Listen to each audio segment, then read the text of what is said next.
Doctor আপনি একটা কাজ করুন, আপনি না এই মেয়েটিকে এখান থেকে বেরিয়ে যেতে বলুন, তাহলে আমি আর কিচ্ছু করবো না, এখানে চুপ করে বসে থাকবো। কেন ওনাকে বেরিয়ে যেতে বলবো কেন? উনি পেশেন্টের ওয়াইফ। ভাই আপনি পেশেন্টের কে হন?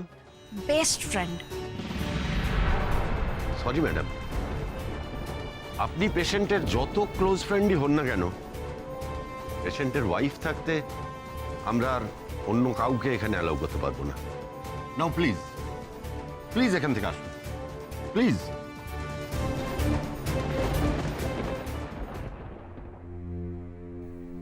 কিরে মা, এতক্ষণ ধরে বসে আছিস, নিশ্চয়ই খুব মাথা ধরেছে তাই না? যা যা মা, গিয়ে কফি খেয়ে নে, একটু ফ্রেশ হয়ে যা। না আঙ্কেল, রাধা একা ক্যাবিনে রয়েছে, আমি বরঞ্চ ওর কাছে যাই। এই দাঁড়া দাঁড়া দাঁড়া, ভালো বলেছিস। হ্যাঁ, তুই বরং রাধাকে নিয়ে একটু বাইরে ঘুরে আয়, যদি চা কফি খেতে চায় খাইয়ে দে। ইস, মেয়েটা কিসের জন্য কাঁদতে কাঁদতে কি হয়ে গেছে অবস্থা, না চোখের জল হয়তো শুকিয়ে গেছে। দেখ, ভালো হবে তুই একটু চা কফি খাওয়া, বাইরের হাওয়া বাতাস লাগা, ওর মনটাও ভালো হবে, তাই না? তোরও ভালো লাগবে। তুই একটা কাজ কর, তুই যা, আমি তোর কাছে ওকে পাঠিয়ে দিচ্ছি। ঠিক আছে।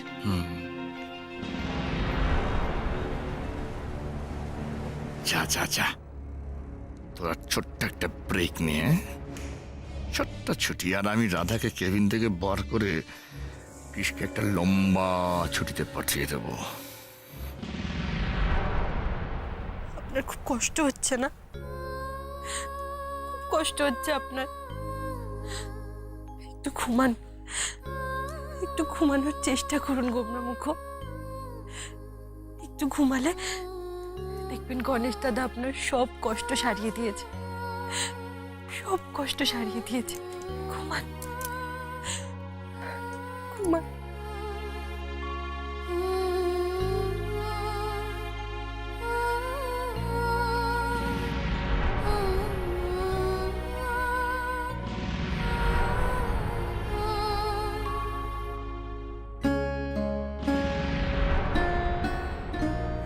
ওনাকে ইঞ্জেকশন দেওয়া হয়ে গেছে, ওনার সামনে আর বেশি কথা বলবেন না কেমন? উনি এক্ষুনি ঘুমিয়ে পড়বেন।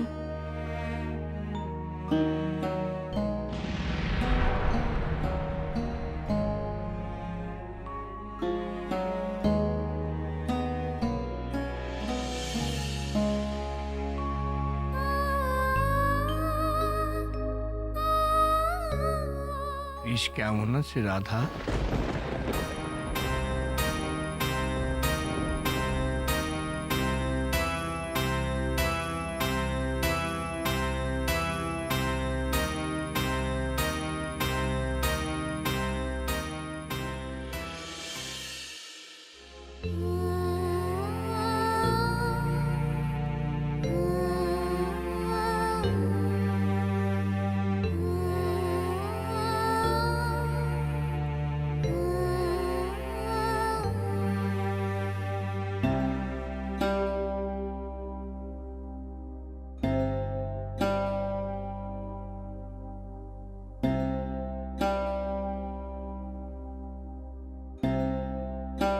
উনি ঘুমাচ্ছেন, ওনার সামনে কথা বলতে বারণ করেছে নার্স।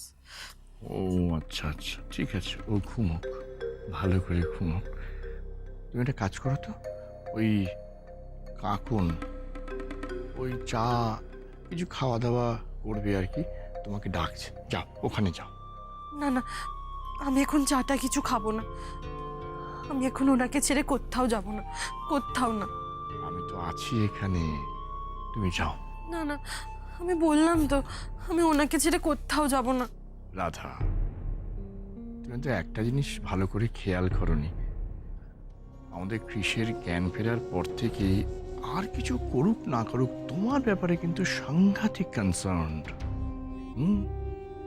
বারবার জিজ্ঞেস করছে তুমি কেমন আছো, সুস্থ হয়েছো কিনা, তোমার এই মাথা থেকে এখনো রক্ত পড়ছে কিনা, বুঝতে পেরেছো? হ্যাঁ, এই যে তুমি এত বড় একটা অ্যাক্সিডেন্ট থেকে বেঁচে ফিরে এলে না, এটাই ওর কাছে একটা ইন্সপিরেশন। ইয়েস, এখন তুমি যদি ওর কথা সারাদিন ভাবতে ভাবতে না খেয়ে না দিয়ে দুর্বল করে ফেলো নিজেকে, ও যদি জ্ঞান ফিরে সেটা দেখে ও দুর্বল হয়ে পড়বে না? তুমি কি সেটা চাও বলো? চাও? সেই কারণেই তো বলছি আমি এখানে আছি, কেমন? তুমি যাও কাকনের সঙ্গে বাইরে গিয়ে কিছু খাওয়া দাওয়া করে এসো। যাও মা, যাও।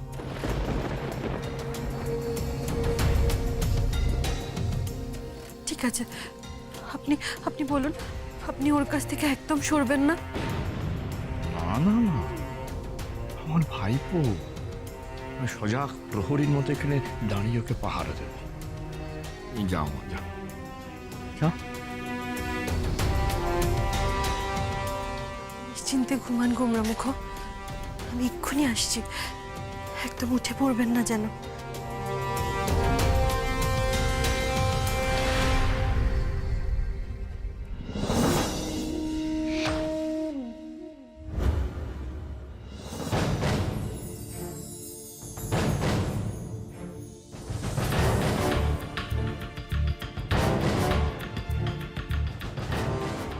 লাখের হিসেব চেয়েছিলি না তুই আমার কাছ থেকে? আমি তোর সব হিসেব মিলিয়ে দেব। সরি দাদা, ভেরি সরি।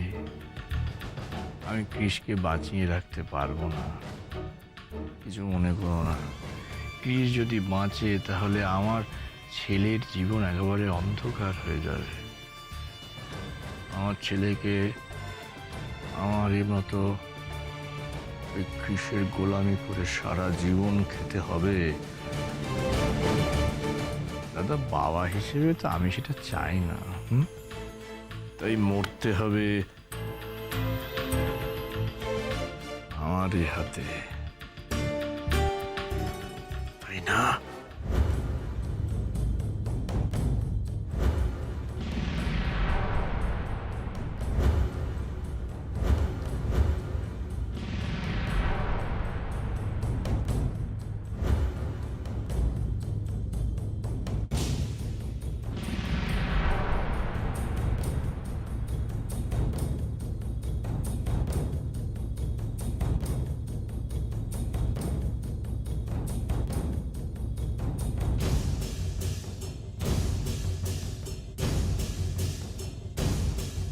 মানুষের কাছে অনেকগুলো অপশন চলে এলে না, মানুষ কিরকম দিশেহারা হয়ে পড়ে। যেমন তোর ক্ষেত্রে, মানে কিভাবে তোকে মারবো না আমি ঠিক বুঝতে পারছি না, মানে কিভাবে মারবো। আমার গোমরামুখকে ছেড়ে যেতে একটু ইচ্ছা করছে না। আমার চা কফি কিচ্ছু দরকার নেই, আমার গোমরামুখের কাছে থাকলেই আমি শান্তি পেতাম।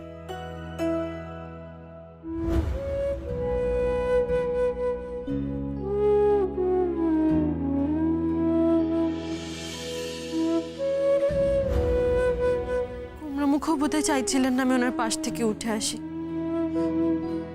মনটা বড্ড খুঁতখুত করছে, আমি বরং ফিরেই যাই।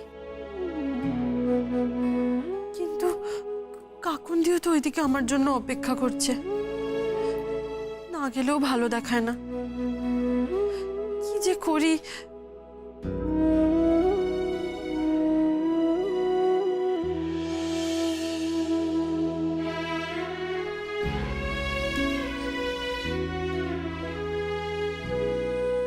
এই তো তুমি এখানে রয়েছো গণেশ দাদা। আচ্ছা, আমি 5 মিনিটের জন্য চা খেতে যাচ্ছি, তাও কেন আমার মনের মধ্যে একটা আশঙ্কা, একটা পিছুটান অনুভব করছি গণেশ দাদা। এটা কি তোমারই কোনো ইঙ্গিত? তুমি কি আমাকে বারণ করছো গোমরামুখকে ছেড়ে কোথাও যেতে? আছে নতুন করে কোনো বিপদ হয়?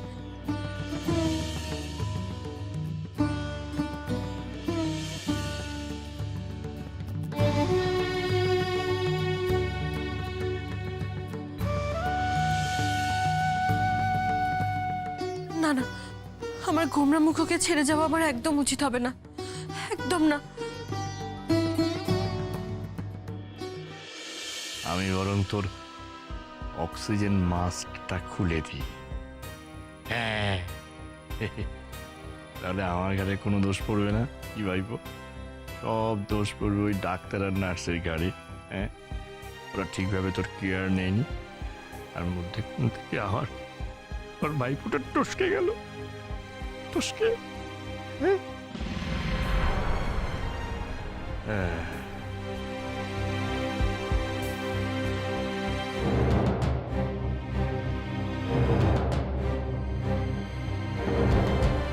কমলামুখ,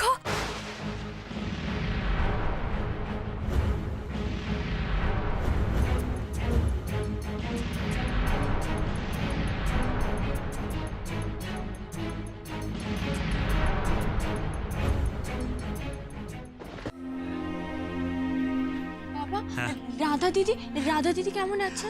তোমার দিদি কেমন থাকবে? ভালোই আছে। আমার ছেলে অ্যাক্সিডেন্টের পর আইসিইউতে পড়ে আছে, আর তোমার দিদি তো ভালোই আছে, বেশ আছে।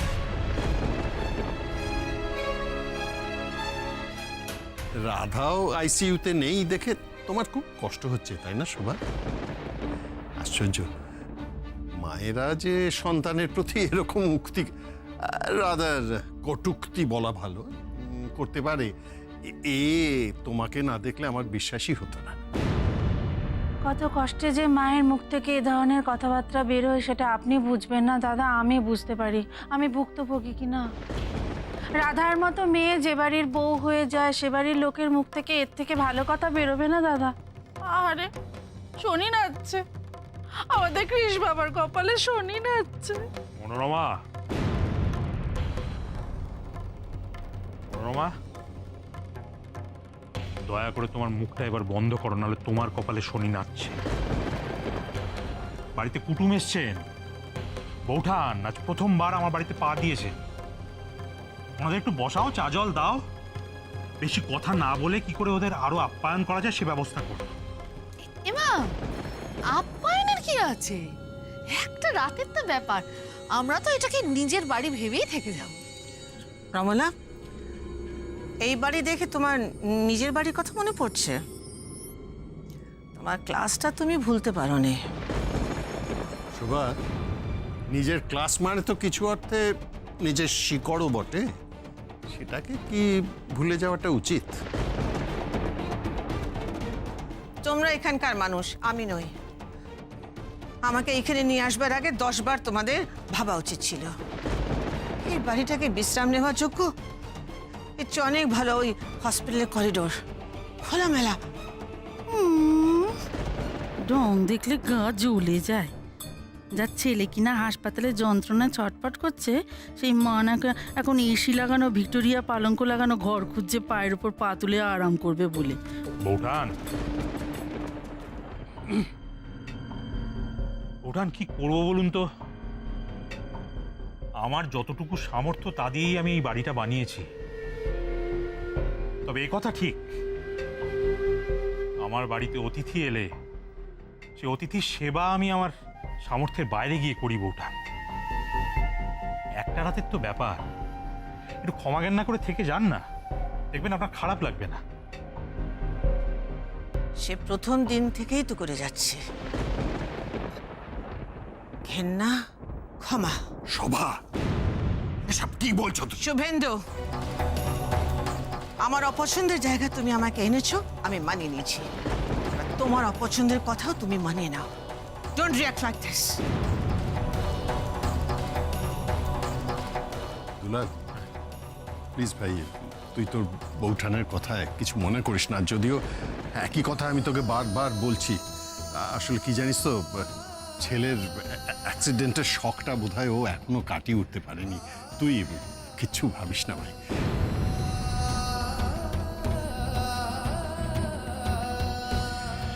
শুভ কাকু, জল। লক্ষ্মী মা, তুই জল এনেছিস? বড় তেষ্টা পেয়েছিল রে, গলাটা শুকিয়ে গিয়েছিল।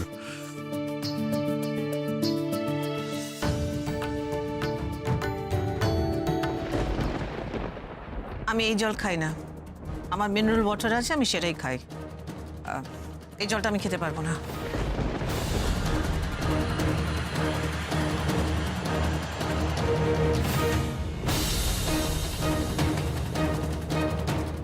কি